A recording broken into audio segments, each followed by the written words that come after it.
Strength mode it is! Ugh. You are Ultralink? Initially produced as a line of action figures by Mattel in 1999, Max Steel's popularity soon led to an entire franchise that ranged from live-action films and animated series to video games. He was essentially a fusion between the Tachyon human hybrid, known as Maxwell McGrath, and the Ultralink, Steel. And this character had dedicated his life towards defeating opponents such as Makino and defending the Earth from his Ultralink invasion. Today, we'll be exploring his origins and powers, as well as his many conflicts with Makino's forces and other such enemies, while he also tries to discover the truth behind his past. So without further ado, let us jump right in and explore everything there is to know about Max Steel. Before we go into our explanation, we have a very small request. If you like our content, please support us by subscribing to our channel. This is a small click for you, but for us, it means a lot. Thank you. Let's begin.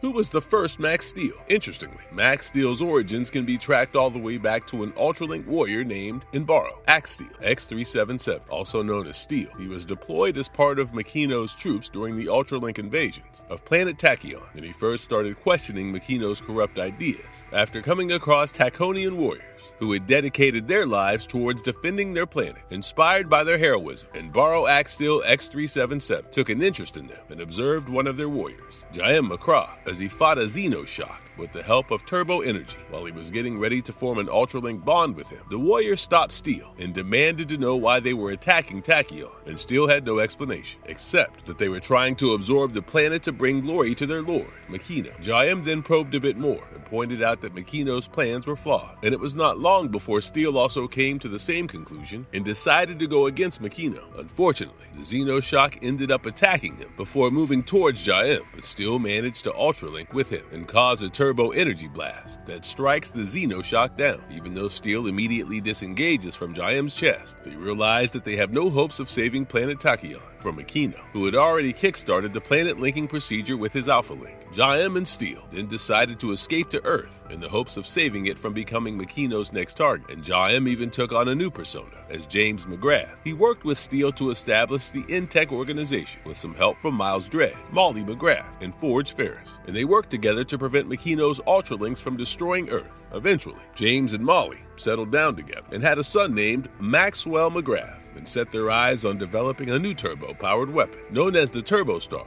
for N-Tek. They hoped that this weapon would help them banish Makino in case he ever returned to Earth, but unfortunately, Miles Dredd ended up using a device he had developed to absorb James' turbo energy during a test. This resulted in an accident and led to a horrifying explosion that blasted James into space, launched Dredd somewhere across Earth, and left Steel with memory core damage that disabled his system for the next few years.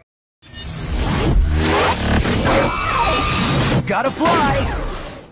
How did Maxwell McGrath become Max Steel? About 16 years down the line, Maxwell McGrath had grown into a teenager and started generating copious amounts of turbo energy that led to impromptu explosion. Upon noticing these changes, Forge Ferris introduced him to N-Tek and even put him in a secret chamber where he could learn to control his powers. Unfortunately, this did not work well with Maxwell, and he overloaded the place with his energy and accidentally reactivated Steel, who had been disabled for a better portion of time. Just like Steel had established an Ultralink with Maxwell's father, James, on planet Tachyon, history repeated itself as Steel took this opportunity to Ultralink with Maxwell as well. This resulted in the creation of the second Max Steel, and their first course of action was to run away from N-Tek and get acquainted with each other. They initially started on the wrong foot, but soon became friends and learned to work with one another. They went on to defeat several antagonists, such as the Elementors, Miles Dredd, and X-Destroyer, and saved many lives, including some of Max's best friends, such as Kirby and Sydney. However, they did seem to have many questions about their origins, and everyone around them straight up denied them any access to past files or information. Their lack of information also caused them to make some suspicious decisions, such as striking an alliance with Colonel Jasper F. Castle. Moreover, Steel had ended up touching X-Destroyer's Ultralink during a fight, which caused even more confusion, as it brought back some brief memories of his past. Despite these obstacles,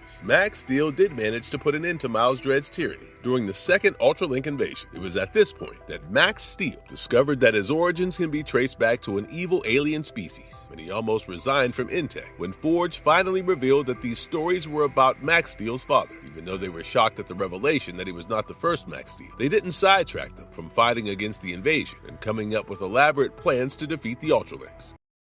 What was the Ultralink invasion, and how did Max respond? While Makino continued to send more and more of his warriors to fight against Max Steel, the latter ended up defeating all of them, including some evil Ultralinks such as Blast, Prismlink, and Chomp. Eventually, Max came across an intergalactic bounty hunter named Vin Gon, who mistook him for an enemy, and eventually came around to join him in his attempts to defeat Makino. At this point, Max and Steel had a vague idea about their past, which led them to many more questions that stirred their curiosity. During the invasion, N-Tek systems were vulnerable enough for Steel to hack into Forge's computer and gain access to many files, including the Turbo Star. Even though they didn't know how to decode the encryption, they had no idea that Miles Dredd and Jason Knott were also on a mission to find the same information. They ended up clashing at least twice while looking for the Turbo Star's fractured pieces, and Miles even emerged victorious on both counts. During these fights, they discovered that the Turbo Star could be a deadly weapon in Makino's hands, and they rushed to inform Forge about their attempts to find it, who was furious with them for prying into sensitive information.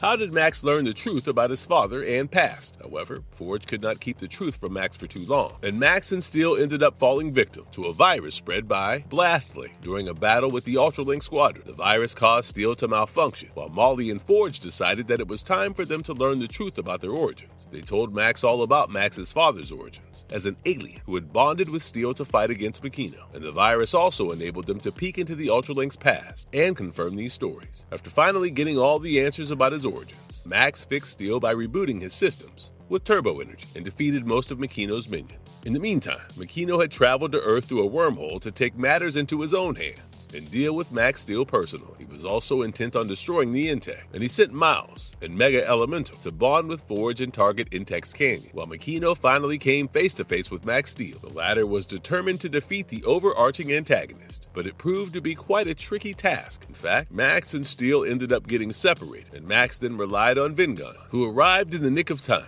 and teleported Makino far away. While most of their allies tried to intercept Makino's forces, Max and Vin Gon then decided to find the Makino destroyer and also rescue Steel so that he could bond with Max once again. After reuniting, they unlocked the turbo rocket mode to destroy Makino and protect Earth, but they were unaware of the fact that Makino was headed to Earth at rocket speed. Max and Steel then traveled to the last Turbo Star piece in the hopes of retrieving it, and even fought Miles Dredd, who was on the same mission to acquire this artifact and unlock greater power. Unfortunately, Miles secured this last fragment and started building his own version of the Turbo Star, while Max Steel allied with Vin Gon to wipe out the remaining evil Ultralinks and get the Turbo Star back from Miles. On the other hand, the N-Tek resisted Makino's arrival and even built the Daedalus platform to defeat his army, and Max then urged Forge to allow him to use the Turbo Star. Even though Forge was hesitant at first, he eventually agreed to let him use the Turbo Star and face Makino at the Alpha Link. Much to their shock, they learned that this evil planet-devouring device was being powered by none other than Max's father, who had been Makino's prisoner for the past 16 years. Max and Steel worked together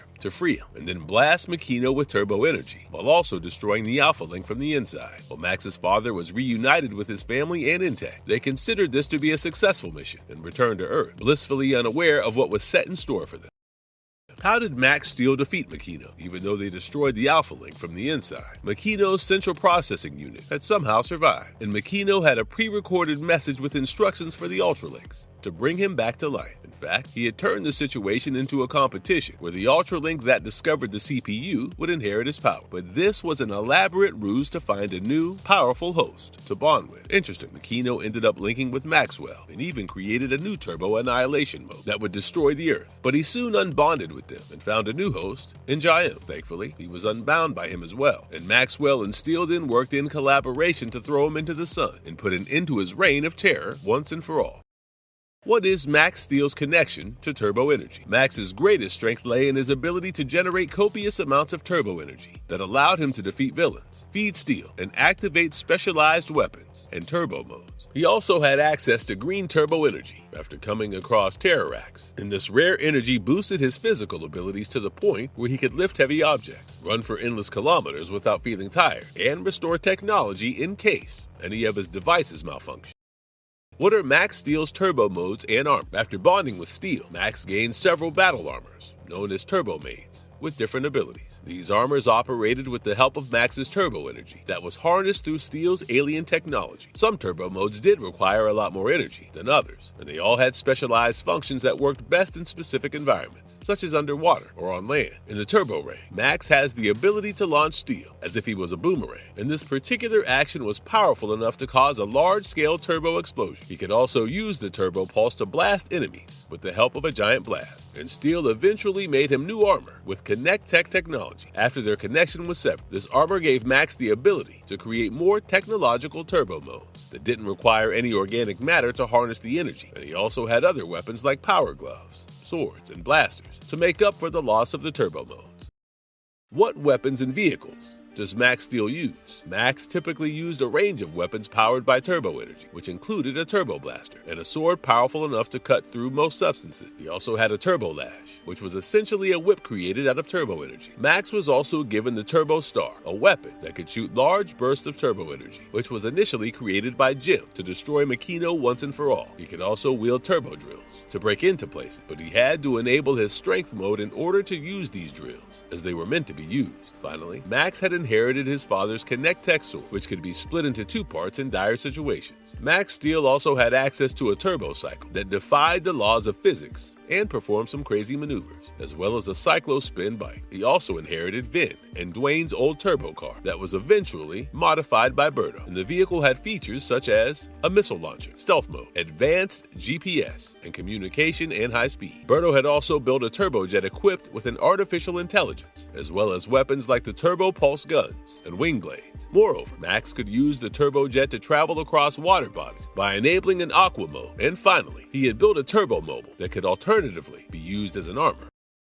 Who are Max Steel's closest ally? Among others, Max Steel often relies on Vingon, aka the Ultralink Hunter, who is a recurring character in the show's second season. Vingon was introduced as a bounty hunter affiliated with the Black Star Council, and he used gravity-based powers to capture intergalactic criminals and bring them to justice. While he initially came all the way to Earth to capture Steel after some misunderstanding about Steel killing Jaim Makra, they had a few clashes before eventually keeping their differences aside and becoming allies. Steel also worked alongside N-Tek, a global organization established in collaboration between Jim McGrath, Forge Ferris, Molly McGrath, and Miles Dredd. They often came together to tackle problems such as global warming, fuel resource allocation, and Earth's biggest technological threats. However, their main objective was to prevent Makino's army of evil Ultralinks from destroying the world, and Max allied with N-Tek to bring him down. Besides them, Max Steel also had other close allies in the form of Molly McGrath, Forge Ferris, Roberto Martinez, Catherine Ryan, and so on. Who are Max Steel's main villains? Max Steel's biggest opponent was Lord Makino, a highly advanced techno-organic being who was worshipped by most Ultralinks as their lord and savior. Max had quite a hard time facing him, especially due to Makino's ability to manipulate technology and assimilate technical parts to augment his powers and abilities. In addition to this, he had an army of Ultralinks as well as the Alpha Link, a device that could be used to consume entire worlds and cause large-scale destruction. Besides Makino, Max Steel also had an arch-nemesis in the form of Miles Dredd, who was the main antagonist in the show's first season. Miles was introduced as a power-hungry megalomaniac with the ability to absorb Max's turbo energy for his own gain. Moreover, he had an arsenal of weapons, such as cannons and energy balls, as well as his battle armor that helped him gain superhuman abilities. Finally, Project Morpho-S was Max Steel's enemy in the film saga and was blessed with the power of reactive adaptation that equipped him to steal his opponent's powers with the help of his tentacle-like extension. Morpho-S was first created by Miles Dredd in order to defeat Max Steel and N-Tek, but he eventually developed a conscience and embarked on an adventure to prove that he was a better villain than Dredd. While Makino, Miles Dredd, and Morpho-S are Max Steel's main opponents, he also has other villains such as Extroyer, Professor Morto, Plaz-Tech, Avatak, and so on.